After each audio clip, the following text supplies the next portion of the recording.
কোথায় যুদ্ধবিরতি? তাহলে ডোনাল্ড ট্রাম্পের যে মন্তব্য যে 5 দিন আমরা নো স্ট্রাইক এই জোনে থাকব, সেই কথার দাম কোথায় রইল? আর ইরানও বলে দিয়েছে যে তোমাদের নো স্ট্রাইক তোমাদের কাছে রাখো ভাই, আমরা কিন্তু ফুল অ্যাটাকেই রয়েছি। No strike to full attack.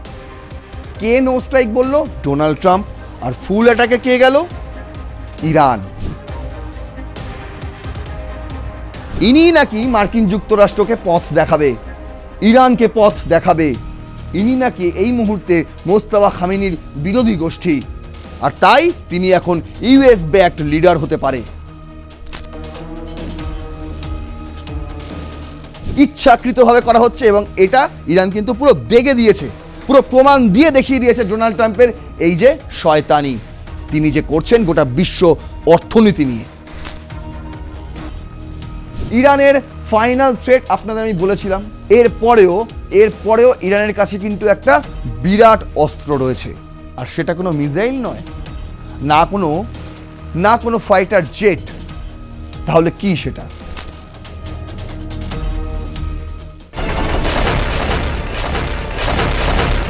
ট্রাম্পের 48 ঘন্টা সময় বেঁধে দেওয়ার সময়ে ওই টাইম পিরিয়ডে ইরানের যত না হামলা হয়েছে, ট্রাম্পের নো স্ট্রাইক মন্তব্যের পরপর তার চেয়ে প্রায় 3 গুণ 4 গুণ 5 গুণ বেশি হামলা হয়েছে ইরানে। কেন বলছি? এটাই বাস্তব। এই মুহূর্তে দাঁড়িয়ে ইরানে অনবরত হামলা চালিয়ে যাচ্ছে ইসরায়েল এবং মার্কিন যুক্তরাষ্ট্র। কখন? যখন ডোনাল্ড ট্রাম্প স্বয়ং তিনি বলেছেন আমি 5 দিনের যুদ্ধবিরতি চাই, কারণ এই যুদ্ধবিরতিতে আমরা একটা শান্তির জন্য আলোচনা করতে চাই, যে শান্তির জন্য তিনি উদ্গ্রীব হয়ে থাকেন, শক্তির মাধ্যমে শান্তি আনবেন। আর ইরানও কি দমে আছে? ইরান কি শুধুই তারা মার খাচ্ছে? না, ইরানও পাল্টা মারছে। ইরানও ইসরায়েল তেল আবিবের মাটিতে একের পর এক ইরানি মিসাইল কিন্তু উড়ে যাচ্ছে। একই সঙ্গে গালফ কান্ট্রিগুলোতে, সৌদি থেকে শুরু করে কাতার, কুয়েত, বিভিন্ন জায়গায় যেখানে মার্কিন যুক্তরাষ্ট্র ইসরায়েলের নমুনা পর্যন্ত খুঁজে পাওয়া যাচ্ছে, ঠিক সেইখানেই হামলা চালাচ্ছে ইরান। তাহলে যুদ্ধবিরতি কোথায় হলো? কোথায় যুদ্ধবিরতি? তাহলে ডোনাল্ড ট্রাম্পের যে মন্তব্য যে 5 দিন আমরা নো স্ট্রাইক এই জোনে থাকব, সেই কথার দাম কোথায় রইল? ইরান বলছে যে তোমরা, এই যে ডোনাল্ড ট্রাম্প বলেছেন না যে আমি আলোচনা করছি, খুব কনজারভেটিভ আলোচনা হচ্ছে আমাদের, কনস্ট্রাকটিভ আলোচনা হচ্ছে আমাদের, তিনি বলেছেন না। ইরান বলছে দাদা আপনি কার সঙ্গে আলোচনা করছেন মশাই? আমাদের ইরানের তরফে মার্কিন যুক্তরাষ্ট্রের কোনো প্রতিনিধির সঙ্গে তো কোনো রকম আলোচনা আমরা করিনি, এরকম রিপোর্ট তো আমাদের কাছে নেই।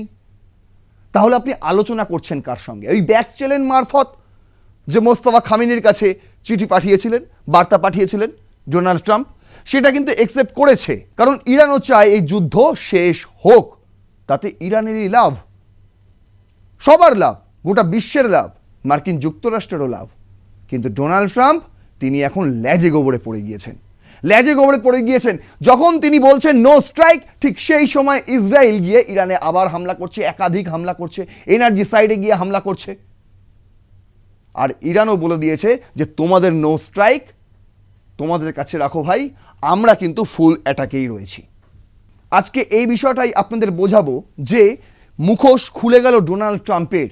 তিনি যে বাধ্য হয়ে এই যুদ্ধ লড়ছেন তা এক প্রকার পরিষ্কার হয়ে গেল যখন তিনি 15টি পরিকল্পনা, মানে অ্যাকচুয়ালি শর্ত বলছেন পরিকল্পনা, এই 15টি শর্ত মানে জনসমক্ষে জারি করছেন যে এইগুলো মেনে নাও ভাই ইরান, তাহলে আমরা যুদ্ধ করব না। আর সেখানে এমন 3টে পয়েন্ট রয়েছে, বলছে ইরান নাকি পরমাণু শক্তিধর দেশ হতে পারবে না, প্রক্সি গোষ্ঠীগুলো যেগুলো রয়েছে গালফ কান্ট্রিগুলো এবং পশ্চিম এশিয়ায়, সেগুলোকে সক্রিয় রাখা যাবে না। ভালো প্রস্তাব দিয়েছে। একই সঙ্গে ইরানকে আমেরিকার দাস হয়ে থাকতে হবে, এরকম সমস্ত প্রস্তাব দিয়েছেন ডোনাল্ড ট্রাম্প। জানি না সেগুলো কাকে দিয়েছেন তিনি কিন্তু দাবি করছেন তিনি প্রস্তাব দিয়েছেন, কিন্তু ইরান বলছে পুরোটাই ফেক নিউজ। আজ এই গোটা বিষয়টাই আজকে আপনাদের সামনে তুলে ধরবো। চলুন তাহলে শুরু করছি রণক্ষেত্র। আপনাদের সঙ্গে রয়েছে আমি নারায়ণ। আজকের আমাদের হেডলাইন, যা শুরুতেই বললাম, no strike to full attack. কে নো স্ট্রাইক বলল? Donald Trump. আর ফুল অ্যাটাকে কে গেল? ইরান। শেষ পর্যন্ত দেখুন। প্রথমে আমি রেখেছি, বলছে ডোনাল্ড ট্রাম্প বলার পরে পরেই এই হামলা। এনডিটিভি ওয়ার্ল্ড এই হেডলাইন করে, বলছে energy sites attacked day after Trump announced 5-day pause. 5-day পজের যে ডোনাল্ড ট্রাম্প অ্যানাউন্স করলো, তারপরেই ইরানের এনার্জি সাইটে হামলা করে বসলো ইসরায়েল। বলছে the war in the Middle East began when the US and Israel conducted strike on Iran, killing Supreme Leader Ali Khamenei and other senior leader. অন্যদিকে দেখুন এনপিআর, তারা হেডলাইন করছে Iran fires more missile at Israel and rejects Trump's talk A fake news for markets. যখন তারা দেখছে Trump এই বক্তব্য social truth সেখানে বলার পর তারপরেও ইরানের ওপর হামলা চলছে, জারি রয়েছে, তখন ইরান বুঝে গেছে ট্রাম্পের এই কথা কিন্তু ফেক নিউজ। তিনি আসলে কারোর সঙ্গেই কথা বলেননি, তিনি আসলে শান্তি চানই না, বরং সামনে থেকে তিনি বলছেন যুদ্ধ পজ, যুদ্ধ পজ। এরও একটা কারণ আছে, সামনে থেকে তিনি এসে বলছেন যুদ্ধ পজ, ভেতর থেকে ইরানকে হামলা চালিয়ে যাচ্ছে। এর একটা কারণ আছে এবং খুব গুরুত্বপূর্ণ কারণ আছে, সেটা আপনাদের আজকে জানাবো। সেই কারণটা কিন্তু ইরানই উল্লেখ করে দিয়েছে, গোটা বিশ্ববাজারকে জানিয়ে দিয়েছে। দেখুন, বলছে ইরান ফায়ার্স মোর মিসাইল, তাই তারা এবার পাল্টা ইসরায়েলও হামলা করছে। আচ্ছা, অন্যদিকে দেখুন ইসরায়েল শুধু ইরানে হামলা করছে না, লেবাননে হামলা করছে, ইরাকে হামলা করছে। কেন? ইয়েমেনে হামলা করছে কেন? কারণ সেখানে নাকি ইরানের প্রক্সি গোষ্ঠীগুলো রয়েছে, যাদেরকে জঙ্গি গোষ্ঠী বলে দাগিয়ে দেয় মার্কিন যুক্তরাষ্ট্র। দ্য গার্ডিয়ান করেছে হেডলাইন, বলছে strike in Iraq reportedly kills 7 fighters as it happened. ইতিমধ্যেই জানা গেছে ইরানেও নাকি 4 জনের মৃত্যু হয়েছে ইরানি হামলায় নতুন করে। দেখুন, তারপর বলছে টাইমস অফ ইন্ডিয়া এই খবর করছে যে no direct talks buying time what Iran has said on Trump's claim. যখন ট্রাম্পের এই বক্তব্যের পর কোনো রকম হামলা থামে না, বরং হামলা পাল্টা হামলা, আক্রমণ পাল্টা আক্রমণ জারি থাকে, তখন এই ধরনের খবর উঠে আসে প্রথম সারির মিডিয়াগুলিতে। তারা বলছে যে ইরানের এটা দাবি, no direct talks buying time. তারা কোনো রকম আমাদের সঙ্গে সরাসরি যোগাযোগ করার চেষ্টা করেনি মার্কিন যুক্তরাষ্ট্র। ডোনাল্ড ট্রাম্পের এই বক্তব্য যে 5 দিনের জন্য পজ, সেটা আসলে সময় কিনে নেওয়ার একটা পরিকল্পনা, যেটা অনেকেই গত এপিসোডে কমেন্ট করে জানিয়েছেন যে তাদের সঙ্গে আমিও একমত ছিলাম। আমিও কিন্তু বলেছিলাম যে হ্যাঁ, সত্যিই তাই, ডোনাল্ড ট্রাম্প এই 5 দিনে অন্য কিছু পরিকল্পনা তিনি সাজাতে চাইছেন। একই সঙ্গে তার এই যে মন্তব্য, তার এই মন্তব্যের পেছনেও ঘোর কারণ রয়েছে। অনেকেই কমেন্ট করেন, তাদের মধ্যে অনেকেই কিন্তু আমার এই মন্তব্যের সঙ্গে একমত হয়েছিলেন। দেখুন, ইরানও একই কথা বলছে conflicting narratives have emerged between the United States and Iran after President Donald Trump claimed very good and productive talks with Tehran after announcing a temporary pause in planned strike on the regional energy infrastructure. However, Iranian authorities deny any direct negotiations, accusing Washington of using diplomacy as a cover to buy time for military action. মার্কিন যুক্তরাষ্ট্র আরো বড় করে রণকৌশল সাজিয়ে এবার ইরানের উপর হামলা করতে চাইছে, আর সেই কারণেই তারা এই সময় কিনে নেওয়ার চেষ্টা করছে। 5টা দিন অনেকেই জানেন, যারা জানেন তারা জানেন যে 5টা দিন একটা যুদ্ধক্ষেত্রের জন্য অনেক। 5 দিনে কিন্তু একটা দেশ ভেঙে চুরমার করে দেওয়া যায়, তাই 5 দিন সময়টা কম নয়। এটা তো তারা বলছেন, এটা তো ইরানের বক্তব্য। একই সঙ্গে তারা আরও একটি দাবি করেছেন, বলছে বিবিসি এই খবর করছে oil falls and shares rebound after Trump says talks have been held to end war. আপনি দেখবেন ভারতীয় শেয়ার বাজারের কি অবস্থা হয়েছিল। একই সময় প্রায় নরেন্দ্র মোদী তিনিও সংসদে দাঁড়িয়ে সতর্ক করেছিলেন দেশবাসীকে। ঠিক একই সময় শেয়ার বাজার পুরো একদম দফা রফা, যাকে বলে দফা রফা। আর একই সঙ্গে দেখুন বিশ্ব শেয়ার বাজারগুলো কীরকম হয়ে গিয়েছিল ট্রাম্পের ওই একটা মন্তব্যে। তিনি মার্কিন প্রেসিডেন্ট, আর যাই হোক নাই হোক ট্রাম্প ডোনাল্ড ট্রাম্প, এই নামটার মধ্যে কোনো ভারিত্ব থাকুক বা নাই থাকুক, তার পদের মধ্যে আছে, সম্মান আছে, কিন্তু সেই পদের সম্মান তিনি রাখতে জানেন না, তাই তিনি এইভাবে ছেলে খেলা করছেন। দেখুন কীভাবে ছেলে খেলা করছেন। ইরান তো প্রমাণ দিয়ে দিয়েছে, বিবিসি সেই প্রমাণ নিয়ে এই খবর ছেপেছে। বলছে at 1 point on Monday the price of Brent had hit $113 per barrel, but it termed in the immediate aftermath the Trump's latest comments it fell to low of মাত্র 96 per dollar, 96 মার্কিন dollar per barrel. বুঝতে পারছেন কোথায় ছিল 113, একটা মন্তব্যে কমে চলে আসলো কোথায় 96। ভাবুন এর মধ্যে ফারাক কতটা, ফারাক কতটা, প্রায় 17 মার্কিন ডলার। যখন তাহলে 113 হয়ে যায়, দেখুন তিনি আবার বলবেন কখনো যে না আমরা ফুল স্কেলে এবার যুদ্ধে যাচ্ছি, আবার তেলের দাম বেড়ে যাবে। এই ফায়দাটা কে লুটছে? এই যে মাঝের $17, এই $17 ফায়দাটা কে লুটছে? বুঝতে পারছেন শেয়ার বাজার কীভাবে ওঠানামানো করা হচ্ছে, ইচ্ছাকৃতভাবে করা হচ্ছে, এবং এটা ইরান কিন্তু পুরো দেখে দিয়েছে, পুরো প্রমাণ দিয়ে দেখিয়ে দিয়েছে ডোনাল্ড ট্রাম্পের এই যে শয়তানি তিনি যে করছেন গোটা বিশ্ব অর্থনীতি নিয়ে। কি বলছেন দেখুন, হোয়াইল অয়েল ফল স্টক রোজ, যখনই তেলের দাম কমে স্টক কিন্তু রাইজ হয়। বলছে London's FTSE 100 index ended the day flat after being down more than 2% earlier on Monday. প্রায় 100 ইন্ডেক্সে গিয়ে শেষ হয় কোথায়? লন্ডনের FTSE। আচ্ছা জার্মানির ড্যাক্স ইন্ডেক্স সেটাও প্রায় 1.2% হাই হয়ে যায়।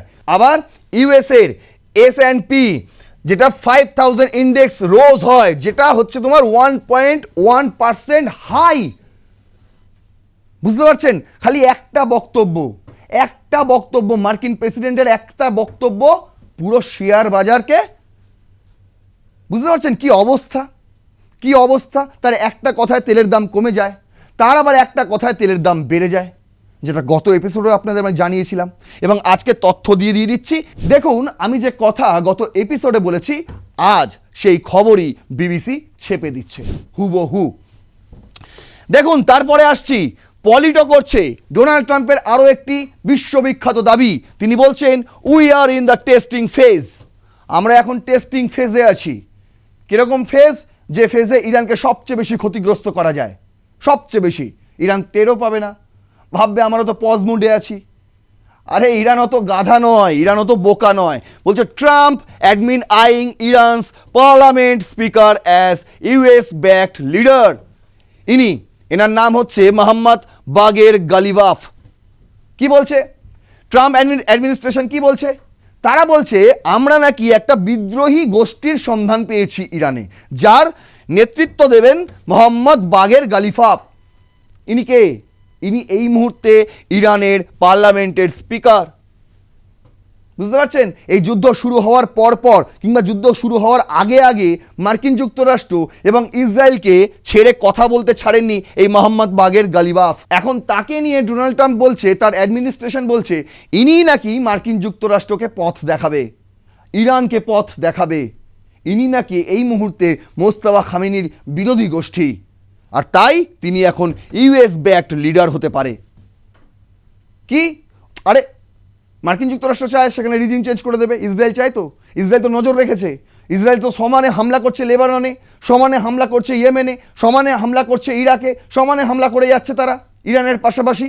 আর একই সঙ্গে ডোনাল্ড ট্রাম্পকেও দেখে যাচ্ছে যে আপনি কি করেন দেখব, রিজিম চেঞ্জ করতে হবে, মোস্তফা খামেনিকে বেশি দিন রাখা যাবে না। আর ডোনাল্ড ট্রাম্প কার সঙ্গে কথা বলেছেন জানেন না, তিনি অ্যাডমিনিস্ট্রেশনকে বলে দিয়েছে ভাই একটা বলে দাও, সবাই খবর করেছে, পলিটিও খবর করেছে, সবাই খবর করেছে। বলছে নাকি এই মোহাম্মদ বাগের গালিফাফ একেই তিনি পরবর্তী নেতা করতে হবে ইরানের। যদিও এই খবরে শিলমোহর দেয়নি ইরান বলছে উনি তো আমাদেরই লোক ভাই, উনি কবে থেকে ইউএস ব্যাকড লিডার হয়ে গেলেন আমার তো জানা নেই। যাই হোক, অন্যদিকে দেখুন আল জাজিরা করেছে যে Tehran appoints new security chief after Larijani's killing, supreme leader of national security council. কে হলেন? মোহাম্মদ বাগের জলগাদর। ইনি সেই ব্যক্তি লারিজানি যাকে হত্যা করেছে বলে মার্কিন যুক্তরাষ্ট্র দাবি করছে। তার পরবর্তীতে এটা মেনে নিয়েছে ইরান, এবং মেনে নেওয়ার পরে পরবর্তী ন্যাশনাল সিকিউরিটি কাউন্সিলের supreme secretary of the supreme national security কাউন্সিলের বানানো হলো কাকে? এনাকে। এবার ইরান বলছে আপনি যদি কোনো সমঝোতার কথাবার্তা বলতে চান তাহলে এনার সঙ্গে যোগাযোগ করুন, এনার সঙ্গে যোগাযোগ করুন। গালিবাফ তিনি তো আর ন্যাশনাল সিকিউরিটি কাউন্সিলের সেক্রেটারি নন যে তার সঙ্গে কথা বলতে হবে। কথা বললে এনার সঙ্গে কথা বলুন, আর যদিও তার সঙ্গে কথা বলেছেন তার কোনো প্রমাণ দিন। হাওয়ায় হাওয়ায় কথা বললে তার মানুষ মেনে নেবে না। এবার দেখুন কি বলছে দ্য ডিফেন্স পোস্ট, যে খবর নিয়ে উত্তাল হয়েছিল সোশ্যাল মিডিয়া গত 24 থেকে 48 ঘন্টায়, যে নাকি ইরানের মাটিতে মার্কিন বাহিনী নেমে পড়েছে, পা রেখে দিয়েছে, হাজার হাজার ট্রুপ নাকি ঘুরে বেড়াচ্ছে, ইরানকে ঘিরে নিয়েছে। কোন খবর থেকে এসছিল? Defence post, the defence post এই হেডলাইন করেছে। দেখুন কবে করেছিল? 21শে মার্চ। বলছে US deploying more marines to Middle East report. The reports came as Axios said President Donald Trump's administration is moving seizing Iran's strategic Kharg Island to pressure the Islamic Republic to reopen the Strait of Hormuz, a mission that could fall to US Marines. বুধবারই বিভিন্ন আন্তর্জাতিক সংবাদ মাধ্যমগুলো ছাপছে যে নতুন করে নাকি হাজার জন মার্কিন ট্রুপস তাদেরকে গালফ কান্ট্রিতে আবার মোতায়েন করা হবে। আর এখানেও বলেছিল 21শে মার্চ যে নতুন করে কিছু মোর মেরিনস মিডল ইস্টে পাঠানো হবে। কেন? তার কারণ বলছে the reports came has access said President Donald Trump's administration is mulling seizing Iran's strategic Kharg Island. এই হচ্ছে সেই খার্গ আইল্যান্ড, যেটাকে বলছে অনেকটাই নাকি আমরা ধ্বংস করে দিয়েছি। এই আইল্যান্ডই হচ্ছে ইরানের একমাত্র দ্বীপ যেখান থেকে প্রায় 90% অয়েল তারা বিশ্বজাত করে, বাজারজাত করে। বুঝতে পারছেন? এই আইল্যান্ড থেকেই কিন্তু সমস্ত, এর আগেও আপনাদের বুঝিয়েছি যেদিন মার্কিন যুক্তরাষ্ট্র দাবি করেছিল যে এই আইল্যান্ড আমরা ধ্বংস করে দিয়েছি। আপাতত আমরা মিসাইল মেরেছি এমন জায়গায় যেখান থেকে ইরান সতর্ক হতে বাধ্য। তার কারণ আমরা এখনো পর্যন্ত তেলের ডিপোগুলোতে হামলা চালাইনি। যদি এরপরও ইরান বেশি কিছু দেখায় তাহলে আমরা সেখানে হামলা চালাবো। ইরান বলছে চালিয়ে দেখো। মার্কিন যুক্তরাষ্ট্র সেই সাহস পাচ্ছে না, তাই এখন তারা খবর রটাচ্ছে যে মোর মেরিনস পাঠানো হবে কোথায়? মিডল ইস্টে। তার কারণ খার্গ আইল্যান্ডটাকে ব্যস্ত রাখতে হবে, ইরানের স্ট্র্যাটেজিক পয়েন্ট এটা। যদি কোনো রকমভাবে খার্গ আইল্যান্ডে মার্কিন ট্রুপস নামানো যায় তাহলে ইরান জব্দ হয়ে যাবে। এটা মার্কিন যুক্তরাষ্ট্র ভাবছে, এটা ডোনাল্ড ট্রাম্প ভাবছে। দেখুন দ্য ওয়াল স্ট্রিট জার্নাল খবর করেছিল যে Washington is deploying between 2,200 and 2,500 marines from the California based USS Boxer, Amphibious Ready Group and 11th Marine Expeditionary Unit। বলছে কত? 2200 এবং 2500 আরও বেশি করে মেরিনস পাঠানো হবে কোথায়? ক্যালিফোর্নিয়া বেসড থেকে পাঠানো হবে মিডল ইস্টগুলোতে। তার কারণ ইরানের ওপর চাপ সৃষ্টি করতে হবে। কোথাও কিন্তু এরাও খবর ছাপেনি যে খার্গ আইল্যান্ডেই ডিরেক্ট ট্রুপস নামানো হবে। অন্যদিকে দেখুন সৌদি আরব, ইউএই তারাও বলছে নাকি আমরাও যুদ্ধ করবো এবার ইরানের বিরুদ্ধে, কারণ আমরা তো কিছু করিনি ভাই, খালি আপনাদের ইসরায়েল এসে ধ্বংস করছে, মার্কিন যুক্তরাষ্ট্র এসে ধ্বংস করছে, হামলা করছে, আপনারা কেন আমাদের ওপর হামলা করছেন? ইরানের একটা ভালো যুক্তি আছে যে তোমাদের ভূমি ব্যবহার হচ্ছে হামলা করার জন্য, তাতে মানতে নারাজ। এবার সৌদি আর ইউএই বলছে take steps toward joining Iran war. কে বলছে? ওয়াল স্ট্রিট জার্নাল রিপোর্ট করেছে। এই খবরটা আমি ব্লুমবার্গ থেকে নিয়েছি। তারাও বলছে এবার নামবে, কিন্তু ইরান কি ছেড়ে কথা বলবে? দেখুন ইরানের ফাইনাল থ্রেট আপনাদের আমি বলেছিলাম, এরপরেও ইরানের কাছে কিন্তু একটা বিরাট অস্ত্র রয়েছে, আর সেটা কোনো মিসাইল নয়, না কোনো ফাইটার জেট। তাহলে কি সেটা? দেখুন বলছে ইকোনমিক টাইমস করেছিল Middle East war, Iran says coastal attack will lead to full Gulf closure and mine laying. বলছে যদি কোনো রকমভাবে মিডল ইস্টের কোনো দেশ এই যুদ্ধে সরাসরি অংশ নেয়, এতদিন তো তাদের ওপর হামলা হচ্ছিল তাদের ভূমি ব্যবহার হচ্ছিল বলে, এবার যদি তারা সরাসরি হামলায় আসে তাহলে হরমুজ প্রণালী তো এখন বন্ধ করে রেখেছি, শর্ত দিয়ে আমরা জাহাজ যেতে দিচ্ছি, $2 মিলিয়ন করে ফি নিচ্ছি। যদি এমন কিছু হয় যে গালফের দেশগুলো, মিডল ইস্টের দেশগুলো তারা যদি সরাসরি যুদ্ধে জড়িয়ে যায়, তাহলে আমরা কিন্তু যে মাইন আমরা পুঁতে রেখেছি হরমুজ প্রণালীর নিচে, সেগুলোকে আমরা পুনরায় অ্যাক্টিভেট করব। তখন আমরা দেখব না যে কোন জাহাজ যাচ্ছে, যে জাহাজই যাবে ধ্বংস হয়ে যাবে। শুধু এখানেই তারা থেমে থাকেনি, আরও বড় হুমকি রয়েছে ইরানের তরফ থেকে। বলছে Iran reportedly threatening to cut Red Sea cables, what it means for internet users across the world including India. Red Sea সেখানের কেবেল কেটে দেওয়া, এই যে এই জায়গাটা, এই যে রেড সি, ঠিক এই জায়গাটা বলছে যদি এই যে ইন্টারনেট কেবেলগুলো আপনারা দেখছেন, এগুলো সবই কিন্তু সমুদ্রের তলায় থাকে, এবং সেখান থেকে তারা হুমকি দিচ্ছে এই জায়গায় আমরা ইন্টারনেট কেবেলগুলো কাট করে দেবো। যদি করে দিই তাহলে কোথায় কোথায় এফেক্ট পড়বে? গোটা বিশ্ব জুড়ে এফেক্ট পড়বে, গোটা বিশ্ব জুড়ে, across the world including India.